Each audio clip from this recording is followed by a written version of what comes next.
I was adopted at an early age. I do feel blessed that I was adopted into a good family, but there always has been a void that I carried from a young age, feeling that whoever my real family was, that I wasn't good enough for them.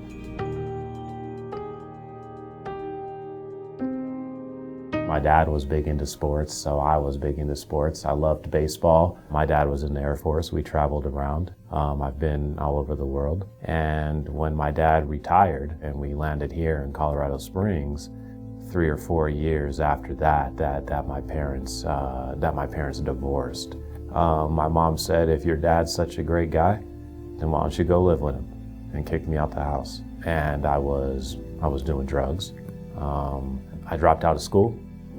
I went to live with a friend. I started selling and dealing. I would binge drink with cocaine, sniff heroin. I started to get into armed robbery. What I would do is go around and rob all the drug dealers I could with my friends, and then turn around and put a mask on and rob my friends. I went to jail at that time. I called my dad to bond me out, and he bonded me out.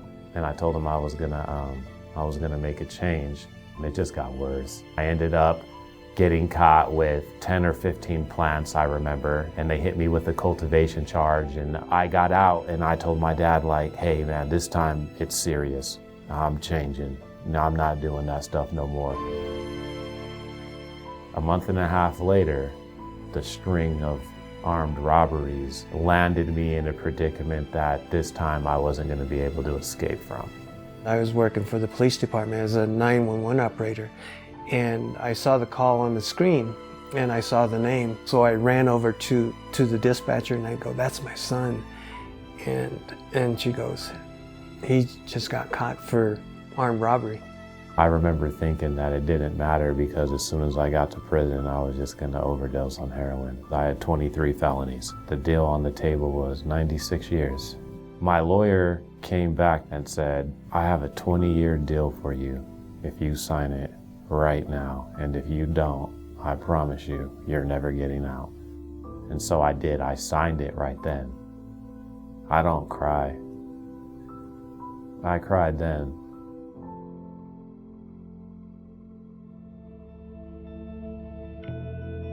People always ask me, when did I decide to make a change? And believe it or not, I actually decided to make that change when my dad came to visit me. Leaving my son in jail was hard. All you want to do is just grab him and take him with you. And I would cry.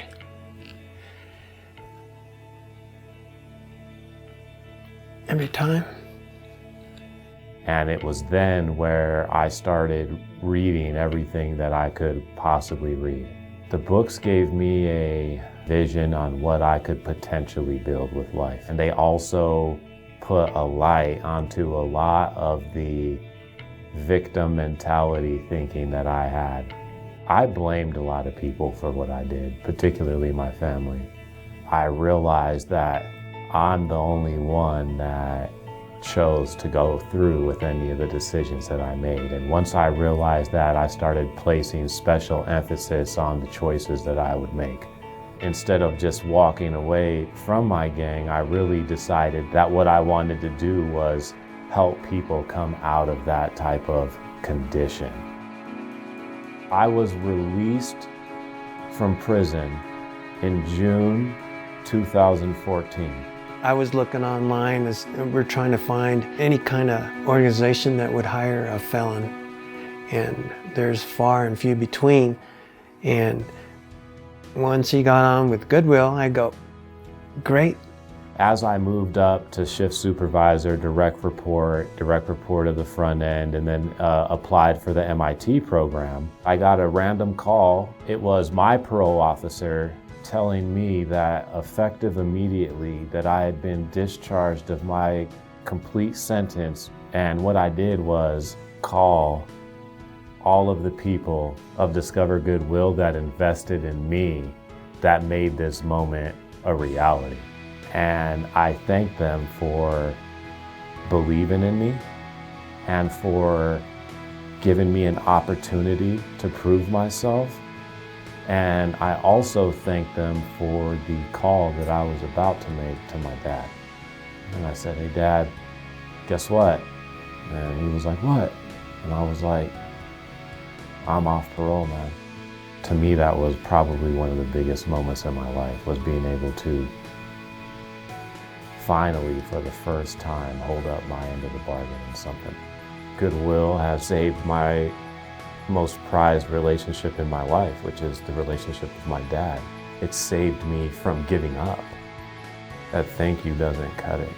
So with that, I feel that it's my responsibility to be the best that I can be every single day. It's more than me just being, "Hey, I'm happy, thank you."